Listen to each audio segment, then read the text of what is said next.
There is a unique kind of intimacy that begins not in touch, but in exposure. Not the kind that is public or performative, but the kind that unfolds behind closed doors, whispered between breaths, revealed in pauses more than proclamations.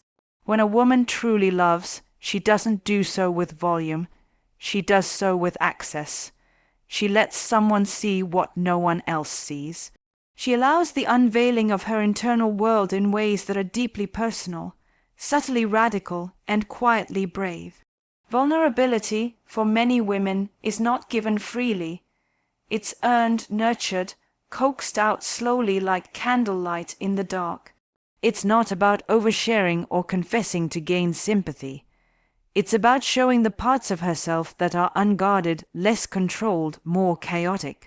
The parts she's been taught to tidy away, to manage for the sake of appearing composed, desirable, or in control. But when she loves deeply, unmistakably, those pieces begin to emerge. She may begin to speak in ways that are rawer, more uncertain. The polished stories she's used in other relationships, the ones where she already knows the outcome, become less important than the truth that is still unfolding. She may tell you about the things that haunt her, the fears that grip her late at night, the wounds that still ache though years have passed, the shame she rarely gives a name to. She doesn't do this to be rescued. She does this because love, for her, is not about being fixed, it's about being met. And that meeting requires risk. Letting someone see your unfinished self, your unedited self, is one of the most intimate gestures a person can make. She may share how she's afraid of being too much or not enough.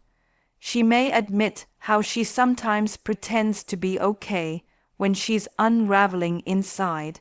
She may cry, not because she's weak, but because she finally feels safe enough to stop pretending. It's not the tears that matter, it's the permission behind them. It's the moment she decides that she no longer needs to hold everything together in front of you. This vulnerability is not constant. It's not something she offers daily, like a routine ritual. It's sporadic, instinctive, and deeply relational. When she chooses to show these tender parts, it's because something in her has recognized emotional safety. She senses that her openness will not be turned against her, that her mess will not be judged, that her complexity will not be simplified. This is why so many women remain guarded in relationships that seem fine on the surface, because the deeper part of them never found the safety it needed to emerge. Her vulnerability also shows up in the small, often overlooked details. It's in the way she lets her guard down after an argument, how she circles back not with defensiveness but with softness. It's in the way she shares her creative work, unsure if it's any good but wanting you to see it anyway.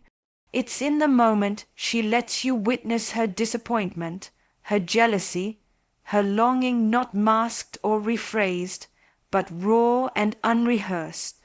These are the moments where the layers fall away and something real takes place, and perhaps most of all, her vulnerability shows up in her willingness to depend. For many women, this is terrifying. To rely on another person emotionally, to allow yourself to need someone, especially in a world that often equates female independence with strength, can feel like stepping off a cliff. But love redefines what it means to be strong. It reminds her that strength isn't just in self-reliance, but also in mutual trust. When she loves, she lets herself lean a little more. She allows herself to ask for comfort, for reassurance, for presence, not from a place of lack, but from a place of connection. She also shares the dreams she's afraid might not come true. The ones she doesn't say out loud to just anyone, her secret ambitions, her buried desires, the parts of her identity that still feel fragile or emerging. She lets you see her hope, and that, too, is vulnerability. Because to hope in front of someone is to risk being disappointed in front of them. And that risk is not taken lightly. In all of this, her vulnerability is a love language. It is not always fluent or easy to translate, but it is profound. It says, "I trust you to see me." It says, "I want to be known." It says, "This is not a performance." And when you witness it, what you're really witnessing is love in its most sacred form, not the kind that seeks attention, but the kind that seeks truth. Love does not always announce itself with passion or proclamations. Sometimes it reveals itself through the quiet construction of space, an invisible architecture that is designed to hold emotional presence, mutual resonance, and shared stillness. When a woman truly loves, she doesn't just show affection. She creates an atmosphere in which emotional intimacy can breathe, evolve, and deepen. She becomes the curator of moments that allow for connection without demand, for presence without pressure. This kind of emotional intimacy is not transactional. It is not built on reciprocity in the conventional sense. It isn't about who speaks more, who texts first, who does what.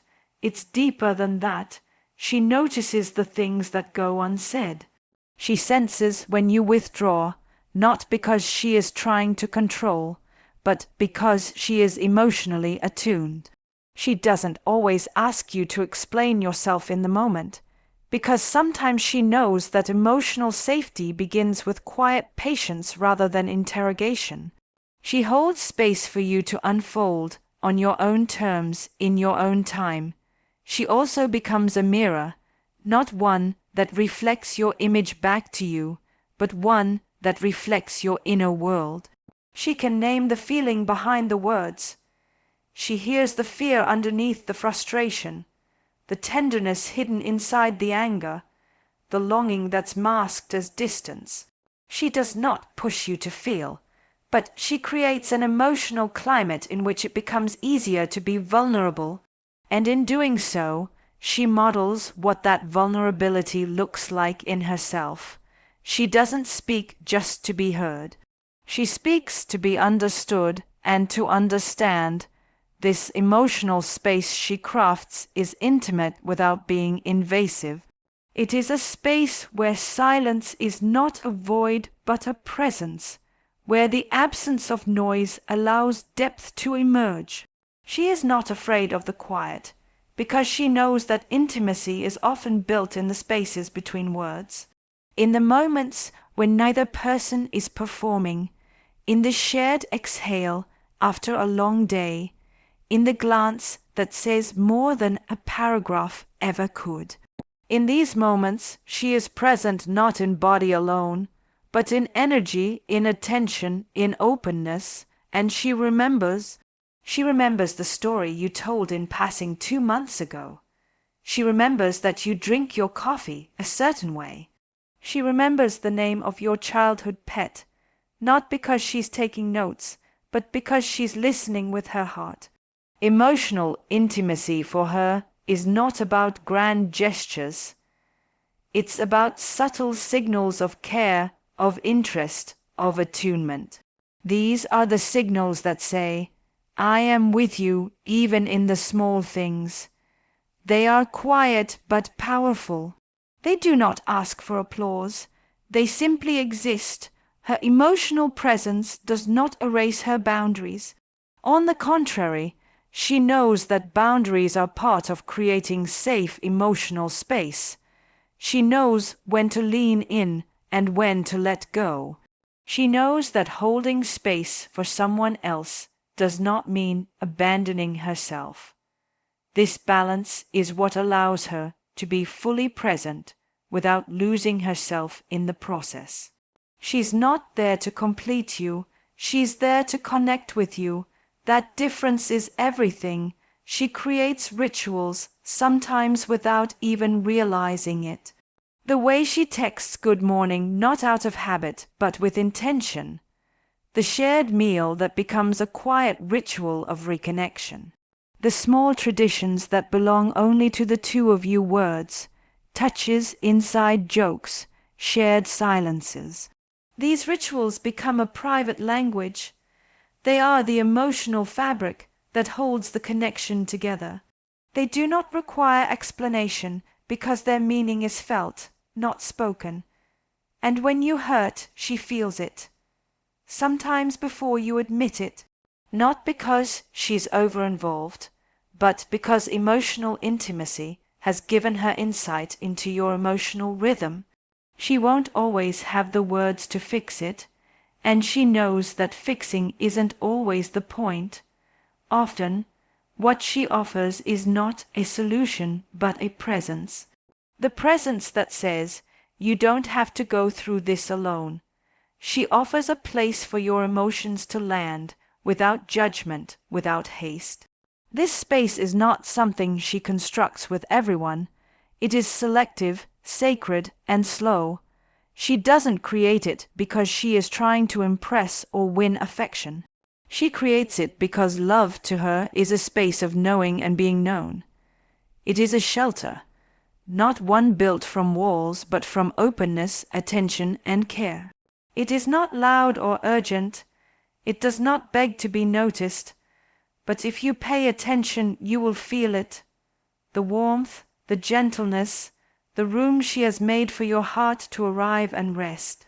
There are moments in love that are easy, when everything aligns, when timing is perfect, when energy is abundant, and connection flows without effort. But the true nature of a woman's love is often revealed not in those effortless hours, but in the moments when life is messy, when timing is off, when showing up costs something. It's in the moments of inconvenience, fatigue, discomfort, and tension that her devotion quietly announces itself, not in declarations, but in decisions. And these decisions are not always obvious. They are not about what she says, but about how she chooses to remain emotionally present when she could so easily retreat. When a woman truly loves, she moves toward you even when life is pulling her in other directions. It's the moment she's running late, her day has been a whirlwind, and still she carves out time to check in. Not because it's expected, but because emotional connection remains a priority even in chaos. It's not about obligation. It's about investment. When she loves, your world matters to her, not in competition with hers, but in rhythm with it.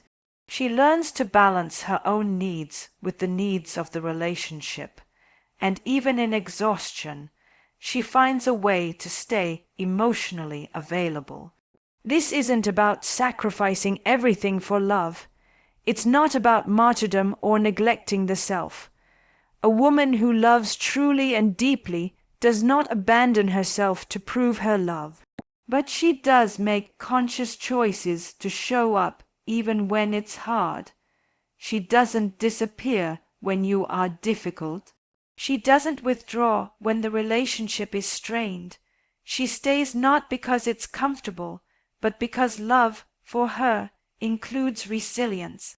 It includes the willingness to do the work of connection even when it's not convenient. Her showing up might look like the drive she makes across the city late at night, not out of drama, but out of quiet commitment. It might look like sitting beside you in silence when words won't do. It might be how she listens when her own mind is preoccupied, or how she shows patience when you are irritable and withdrawn. She knows how to differentiate between moments that require presence and moments that require space, and when love is real, she chooses to be there. Not perfectly, not always without tension, but consistently.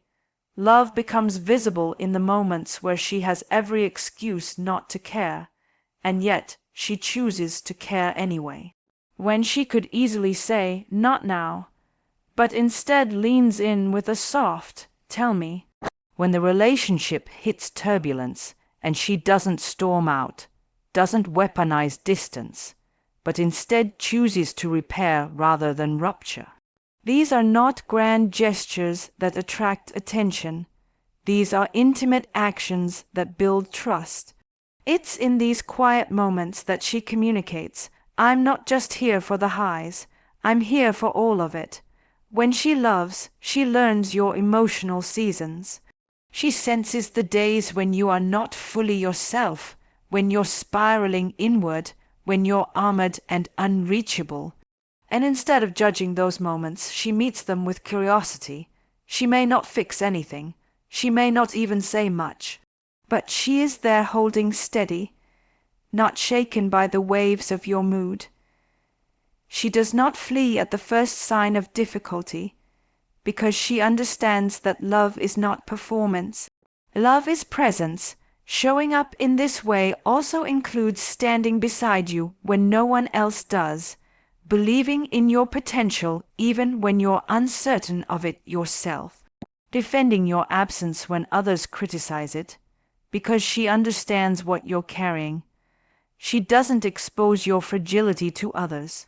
She protects it, not because she's blind to your flaws, but because her love sees the human complexity beneath them. There are also the ways she rearranges her life not to lose herself, but to make space. She adapts, compromises, and shifts priorities not because she's bending to please, but because she's choosing to grow together.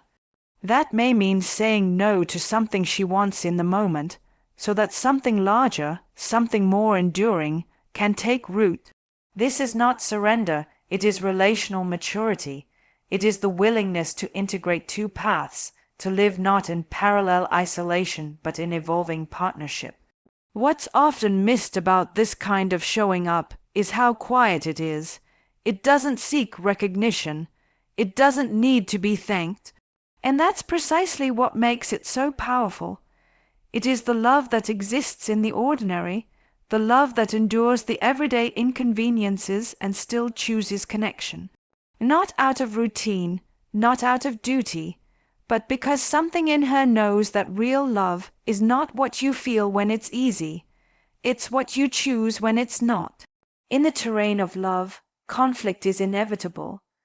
No matter how aligned two people may be, the presence of difference will always rise, sometimes in quiet tension, sometimes in loud eruptions. What distinguishes love is not the absence of conflict, but the way conflict is approached. A woman who truly loves does not fight to win. She fights to preserve the connection, to understand, to repair. She does not see disagreement as a rupture in the bond, but as an invitation to grow deeper into each other's worlds. When she truly loves, she doesn't weaponize silence. She doesn't walk away to punish, nor does she stay to overpower. She remains even in the heat, because love has taught her that presence during friction is more important than comfort in agreement. She may raise her voice, but not to dominate. She may cry, but not to manipulate. Her expressions are rooted in authenticity, not strategy. She seeks clarity, not victory. Her goal is not to assert control, but to be heard, and more importantly, to hear. A woman in love does not reduce conflict to blame. She does not turn a disagreement into a referendum on your character. Instead, she asks questions, often beneath the surface of the words. Why did that hurt me? Why did that distance you? What's underneath what we're both saying? These aren't always spoken aloud, but they are the lens through which she sees the disagreement. She knows that arguments are rarely about the thing itself. They're about needs, histories, expectations, emotional wounds, unspoken fears, and so she fights not to tear apart, but to reveal and to understand. She doesn't retreat into passive aggression. She doesn't stack emotional debt to be used later. She tries as best she can to stay honest in real time. This honesty might come with trembling, it might come slowly, but it comes from a place of trust. She trusts the relationship enough to be honest even when it's hard, even when she's afraid of how it might land, even when her vulnerability feels exposed, because the cost of emotional dishonesty feels greater than the discomfort of confrontation. When love is real, conflict becomes sacred. It becomes the place where the relationship is tested not to see who is stronger, but to see if both people can remain open even when they feel wronged. She chooses softness not because she lacks strength, but because she understands the power of emotional intelligence. Softness is not weakness, it is strategic compassion. It disarms instead of escalates. It holds tension without needing to control it. She doesn't invalidate feelings even when they clash with her own. She may not agree, but she does not diminish. She allows emotional space for more than one truth to exist. She listens to your hurt without defensiveness, and she speaks her pain without accusation. This kind of relational fluency doesn't come easily.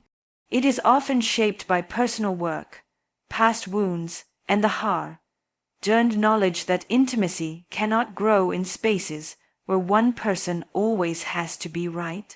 And perhaps most telling is her willingness to return. After the dust settles, after tempers cool, she returns to the conversation not to reopen wounds, but to understand the scar. She asks, how did we lose each other there? What happened between us in that moment? This is not about rehashing, but about closing the emotional loop. She doesn't believe in letting silence calcify into resentment. She wants clarity, not control. She wants healing, not dominance. She knows when to pause. She recognizes when intensity has overtaken presence, and in those moments she may step away, not to disconnect, but to preserve the connection.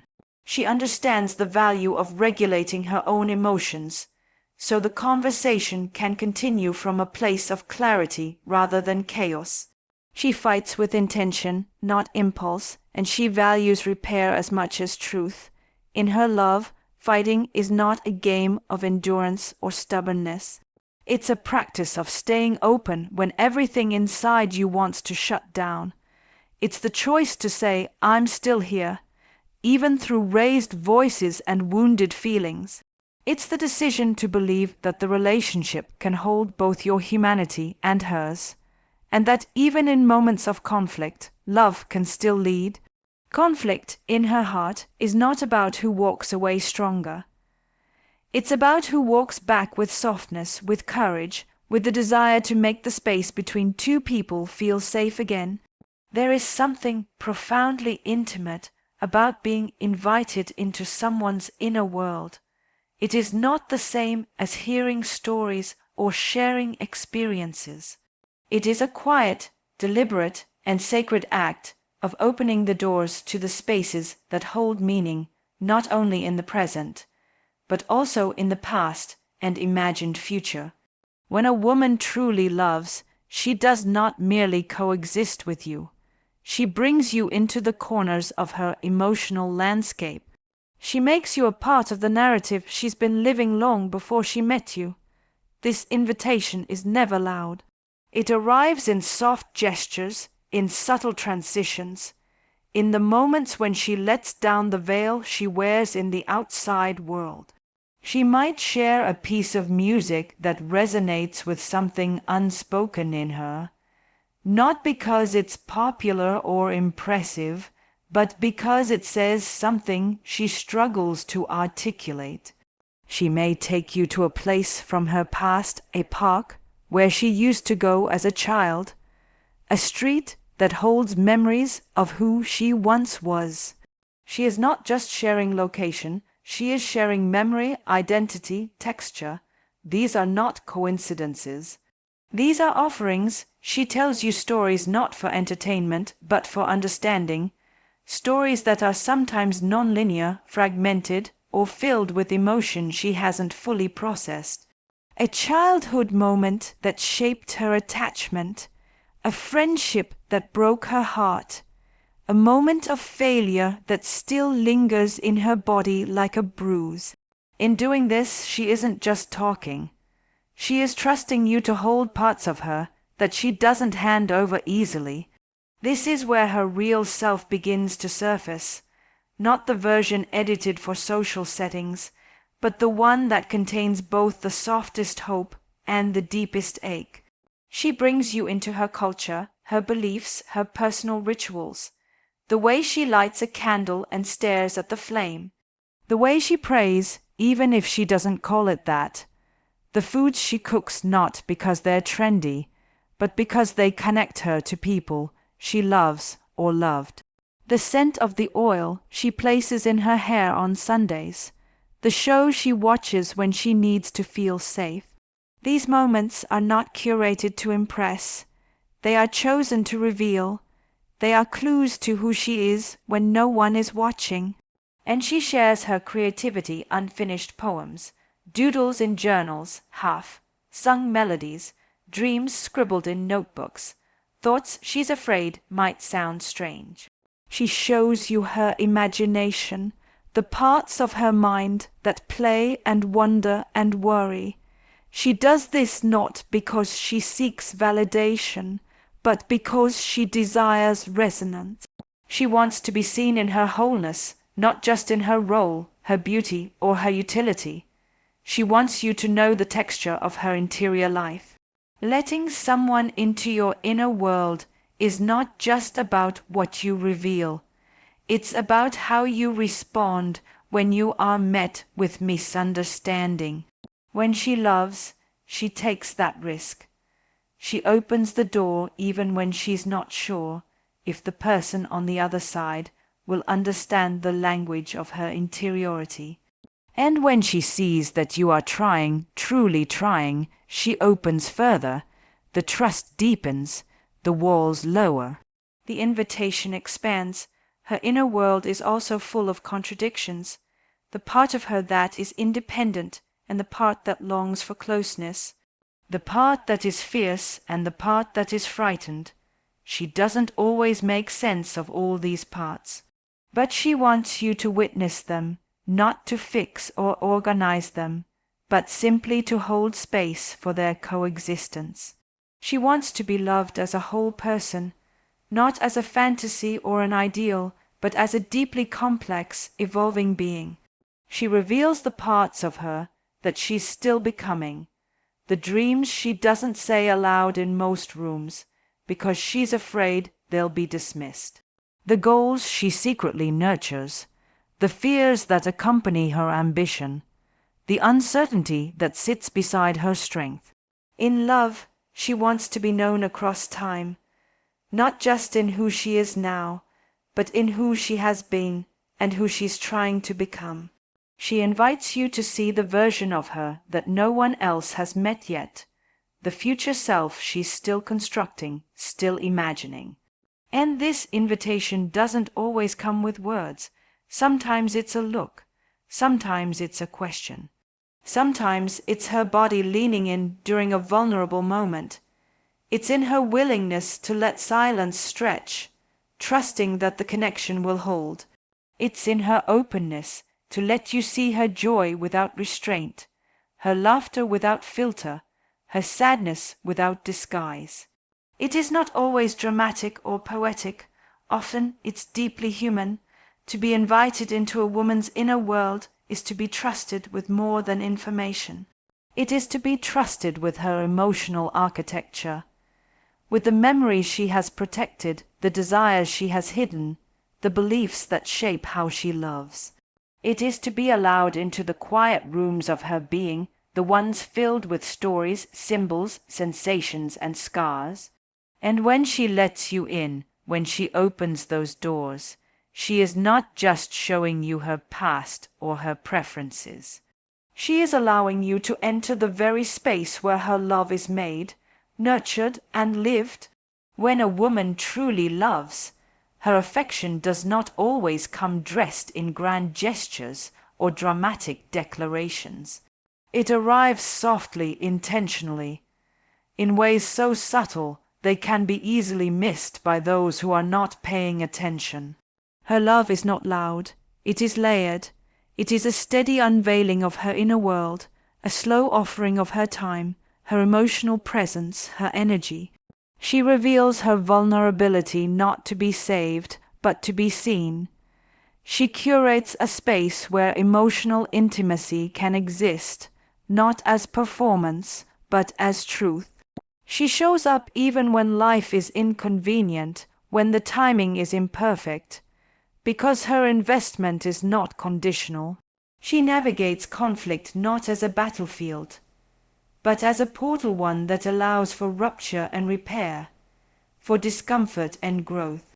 And through it all, she invites you into her emotional home, her history, her imagination, and her becoming. These quiet, persistent acts of love are not always obvious, but when you recognize them, you begin to understand that real love is not found in what she says.